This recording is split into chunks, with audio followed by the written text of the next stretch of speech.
When my brother lost his job, my fiancée said, "Tell him to figure it out. It's not my responsibility." I just nodded. Later, when her dad asked me for a loan, I replied the exact same way. She called me heartless and begged for help. There are moments in a relationship that act like tracer rounds in the dark. They illuminate the entire battlefield, showing you exactly where the lines are drawn and where the enemy is hiding. For me, that moment came on a rainy Wednesday night, sitting in the warm, comfortable living room of the house I owned, listening to the woman I was supposed to marry describe my family as a liability. Let's back up. My name is Mark. I'm a partner at a mid-sized investment firm. My world is numbers, risk assessment, and long-term strategy.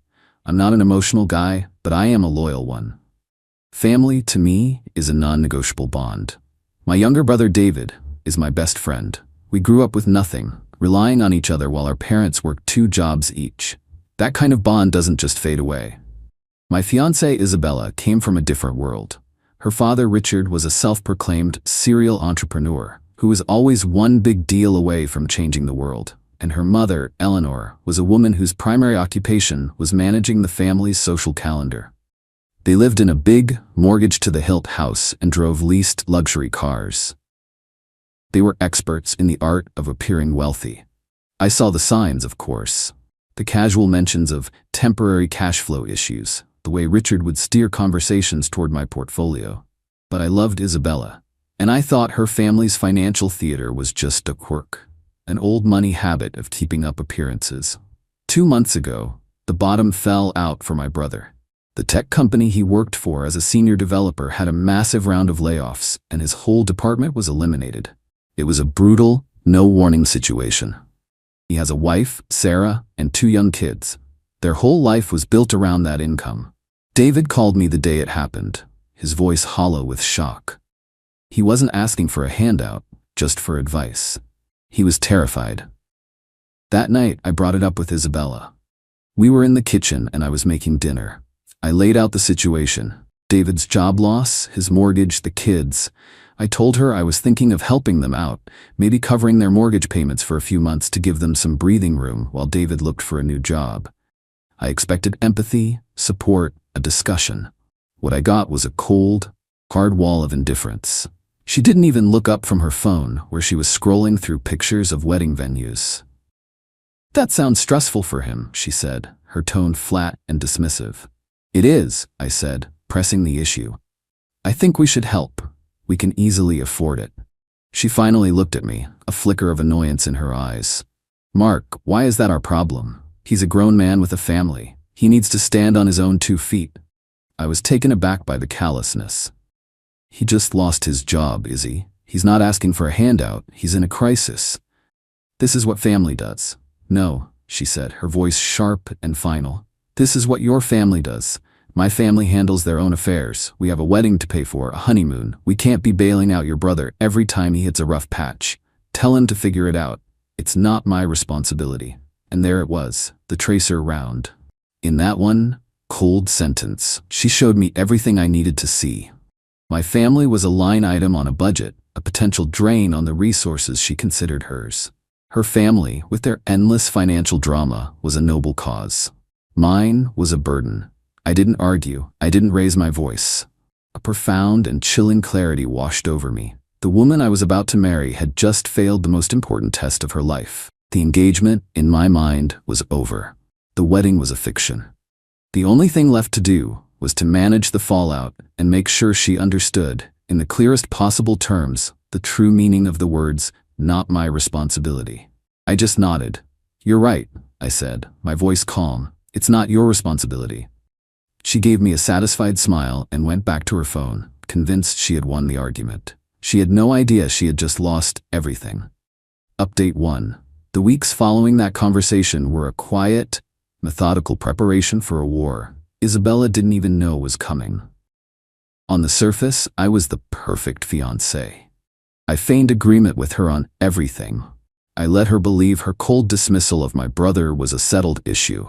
I listened to her talk about floral arrangements and seating charts, all the while seeing her not as my future wife, but as a hostile variable in a complex equation that I needed to solve. My first move was to help my brother, but I did it in secret. I met David for lunch the day after my talk with Isabella. I wrote him a personal check for 6 months of his mortgage payments and told him it was a gift, not a loan. I also hired a top-tier career coach and resume writer for him, services he never would have been able to afford on his own. I told him to tell no one, especially not Isabella. I framed it as not wanting to cause any drama before the wedding. He was grateful and agreed. My next move was a deep dive into the financial labyrinth of Isabella's family. I was an investment analyst. Digging through financial statements was second nature to me. I started with public records.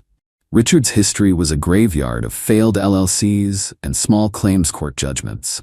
He had a pattern: start a flashy new venture with investor money, pay himself a huge salary, run the company into the ground, and then declare bankruptcy, leaving his investors with nothing. Then I looked at our own finances. Isabella had a habit of making emergency transfers from our joint savings account to her personal account.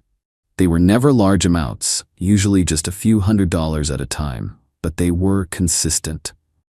When I cross-referenced the dates of these transfers with her phone records, yes, I did a full audit of our shared phone plan, I found they always coincided with frantic calls and texts from her father. She wasn't just apathetic to my family's struggles, she was actively using my money to subsidize her own family's financial irresponsibility. The final piece of the puzzle fell into place when I did a credit check. I had a premium credit monitoring service that allowed me to view the activity on accounts where I was the primary holder. Isabella was an authorized user on my main Amex card.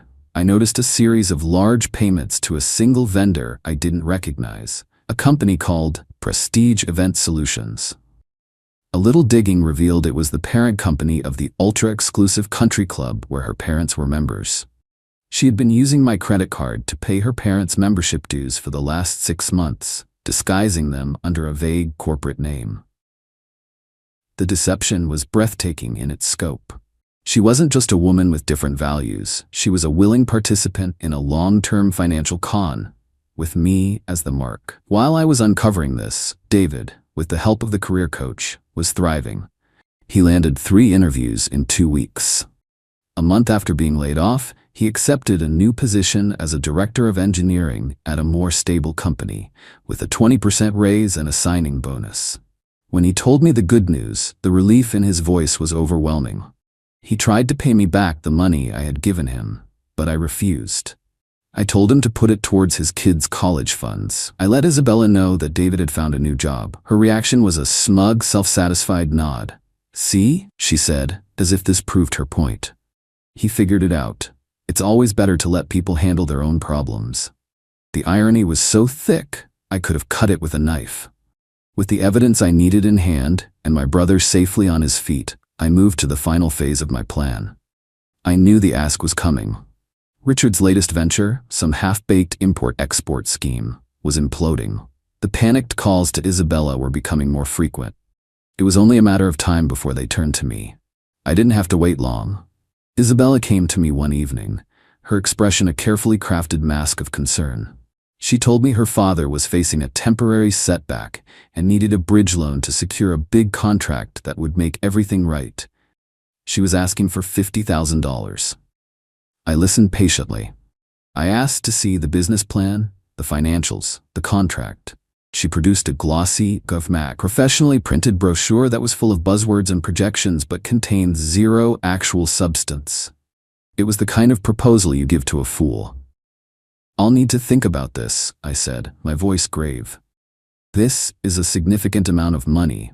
I'd like to meet with your father to discuss it in person. Let's have him and your mother over for dinner on Saturday." She beamed, convinced I was taking the bait. "That's a great idea," she said. "Once he explains it to you, you'll see what a huge opportunity this is." Oh, I knew it was a huge opportunity. An opportunity to finally end this charade in the most spectacular and satisfying way possible. Update 2. The Saturday of the dinner party felt like the culmination of a 2-month-long strategic operation. I spent the day preparing not just a meal, but a courtroom-style presentation. I had every piece of evidence organized in a sleek, leather-bound portfolio. The bank statements showing the secret transfers. The credit card bills with the country club payments highlighted. Public records of Richard's failed businesses. It was all there. A detailed and undeniable account of their long-running deception. Isabella was in high spirits, convinced this was the night they would secure their financial future. She bought a new dress for the occasion and spent hours getting ready. Her parents arrived at 7 o'clock sharp, all smiles and expensive cologne. Richard was carrying a bottle of champagne, a man already celebrating a victory he hadn't yet won. Eleanor was already talking about the new summer collection at her favorite boutique. We made it through the appetizers with forced, polite small talk. Richard dominated the conversation, of course, with vague pronouncements about the global economy and the importance of disruptive innovation. It was a word salad of corporate jargon, designed to sound impressive to people who didn't know any better. Finally, over the main course, he made his move. He launched into his grand pitch, laying out his vision for his failing company. It was a masterclass in delusion, a rambling, incoherent fantasy of international trade and exponential growth. He concluded with a flourish, turning to me with a magnanimous smile. "So, Mark," he said, leaning back in his chair, "as you can see, this isn't just an investment. It's a chance to get in on the ground floor of something truly revolutionary. 50,000 is all we need to unlock the next phase. For family, of course, I'm prepared to offer you a generous 10% stake. 10% of nothing." It was almost insulting in its audacity. Isabella was looking at me, her eyes shining with anticipation. Eleanor was already planning her next shopping spree. I took a slow sip of my wine. I dabbed my mouth with my napkin. Then I looked across the table at Richard. "No," I said. The single word hung in the air, a discordant note in their carefully composed symphony of entitlement. Richard's smile froze. Isabella's jaw dropped. What do you mean, no?" Richard stammered, his composure cracking. I turned my gaze to Isabella. "Tell him to figure it out," I said, my voice calm and even. "It's not my responsibility." I repeated her own words back to her, the same cold, dismissive phrase she had used when my brother, a man facing a genuine crisis, was in need. The color drained from her face as she understood what was happening. "Mark, don't you dare," she whispered, her voice trembling. "Oh, I dare," I said, finally letting the cold anger I had been suppressing for 2 months surface. I opened the portfolio I had placed next to my chair and slid the first document across the table. It was the bank statement, with her secret transfers to her father highlighted in yellow. "You see, Richard," I said, my voice dropping to a low, dangerous tone.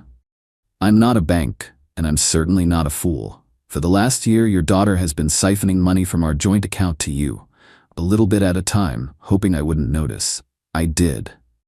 I slid the next document across. The credit card bill. "And I certainly noticed when my credit card was being used to pay your $5,000 a year country club dues, a club you clearly can't afford on your own." Eleanor let out a small, strangled gasp. Richard was staring at the papers, his face a mask of pale, sweaty shock. "You have a long history of this, don't you, Richard?" I continued, tossing a summary of his business bankruptcies onto the table. "You live a life you can't afford, propped up by loans and investors you never pay back. And you were grooming me to be your next Mark, your golden goose." I stood up from the table. "The $50,000 question isn't whether I'll invest in your failing company. The question is why my fiancée felt it was her responsibility to bail out her family of grifters, but not to show an ounce of compassion for my brother, who was facing a real crisis." Isabella finally found her voice. You helped him?" she stammered, looking betrayed. "Of course I did," I said, "because that's what family does. We support each other. We don't treat each other like liabilities. David is back on his feet now, in a better job than he had before, because he had the support he needed. He figured it out, with my help. Your father, on the other hand, seems to have a problem he can't solve with another handout." I looked at Isabella, the woman I had almost married. There were no tears in her eyes, just a cold, hard fury. The mask had finally slipped. "The engagement is over," I said. "The wedding is canceled. You have 1 week to pack your things and get out of my house. Your responsibility is now your own." Final update. The week that followed was a masterclass in entitlement and delusion. Isabella, apparently believing she had some legal claim to my life, refused to leave. She and her mother alternated between tearful begging and furious threats. I didn't engage. I had my lawyer, Diana, send a formal eviction notice, and I changed the locks. They tried to launch a smear campaign, of course. They told all their friends and family that I was a cruel, vindictive monster who had abandoned Isabella for no reason, right before her wedding, and had cruelly refused to help her ailing father. But their narrative had a fatal flaw. The truth. My brother and his wife Sarah had already told our entire circle of friends about Isabella's cold dismissal of their situation. When the news of our breakup came out, and the reason for it, no one was surprised. The story of her hypocrisy, of her callous disregard for my family, contrasted with her secret financial support of her own, spread like wildfire. The smear campaign didn't just fail, it backfired spectacularly, painting them as exactly what they were: selfish, manipulative, and greedy. The financial collapse of Isabella's family was swift and total. Without the prospect of my money, Richard's latest venture folded in a matter of weeks. The creditors came calling. They had to sell their house, the one they were so proud of, and move into a small, rented townhouse on the other side of the city. The leased luxury cars were repossessed. The country club membership was, of course, canceled. Isabella is now living with them, sharing a bedroom with her mother's collection of unsold multi-level marketing products. She had to get a real job, an entry-level position at an insurance company, and from what I've heard, she hates it. She's had to sell most of her designer clothes and handbags to pay for her own bills. The most satisfying moment came about 6 months after our breakup. I was at a restaurant with my brother and his family, celebrating his promotion. He was thriving. His family was happy and secure. As we were leaving, I saw her. She was on a date with some guy who looked like a carbon copy of her father, all flashy suit and fake confidence. She saw me. She saw me with my happy, successful brother. She saw the life she could have had, the family she had disdained. She looked away, her face a mixture of anger and humiliation. My revenge was quiet. She taught me a valuable lesson that night in the kitchen, the importance of knowing who is and who is not your responsibility. And I simply returned the favor.